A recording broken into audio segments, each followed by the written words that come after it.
Today's video we're going to be making fire roasted salsa. You're going to need 1 bunch of cilantro, 2 pounds of roma tomatoes, 1 yellow onion, 3 cloves of garlic, 1 poblano pepper, 2 jalapeno peppers, 1 5-ounce can of chipotle peppers and adobo, lime juice to taste, salt to taste, and some ground cumin to taste. Alright, so first thing we're going to do is prep our vegetables for the onions. Just cut off the 2 ends and then just peel the first layer. For the garlic, you're only going to need 3 cloves, so just smash it up, peel 3 of them. For the peppers, I just like to cut off the ends with the stem, and I like to leave the seeds in for the spice. Tomatoes, just have them like that, and line everything up on a baking sheet. It makes it easy to transport. And then here on the grill, I had it heating up on its highest setting. You want it really hot, so it develops a nice char on your vegetables. Depending on your grill and the heat you're using, it could take probably about 3 to 5 minutes.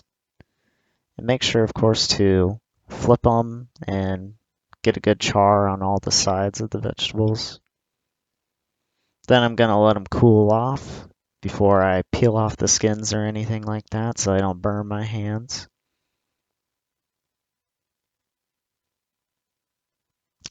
Then I like to just kind of prep the vegetables in more manageable pieces for the food processor. So for the onions, I just cut them in thirds. As well for the peppers, I like to peel off most of the charred skin. I would recommend leaving some of it on, but take most of it off because it is bitter. You can also always add more of it to the food processor if you want, if you really like that charred flavor. And then for the tomatoes, I did the same. I just peeled the skins off. They should come off really easily.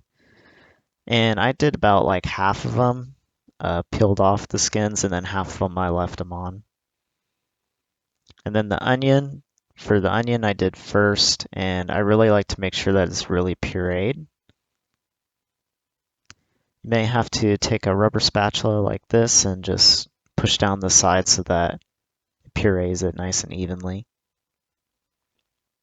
Then in batches I do the peppers and tomatoes. And for these I don't chop them down as fine as the onions. I just want them a bit chunkier so that it has nice texture. That's pretty good consistency there. And then I'm going to add a can of chipotle peppers and adobo. I added the whole can, 5-ounce can with the sauce. If you don't want it as spicy, you can of course just throw in a couple peppers, but I'd recommend making sure you get most of the sauce as well because it's really flavorful. And then lastly, I chopped up the cilantro. I used the whole bunch. It does seem like a lot, but this food processor really cuts it down, so I decided to use all of it in my salsa. And now for the seasoning, you can really kind of add what you'd like. I don't use really any specific measurements. I just like to add it and kind of taste it, eyeball everything. That's what I like about cooking. You know, you can just season everything to how you like it. So if you want to use other spices, you know, you can add some chili powder or some dried oregano or other herbs that you'd like. It's really up to you. But if you are going to use the cumin, I would definitely recommend being sparing with it, as cumin's very fragrant and it's very strong flavor, so don't go too crazy with it. And then same with the salt. I just add a little bit at a time and mix it up. You can always add more, so just taste as you go. But make sure you mix it up really well. You want it to look like this. It's a really good consistency. Now that it's nice and mixed up, make sure that you taste it and adjust your seasoning to your liking. And I gotta say, this turned out great. Definitely recommend giving a shot. Thank you for watching.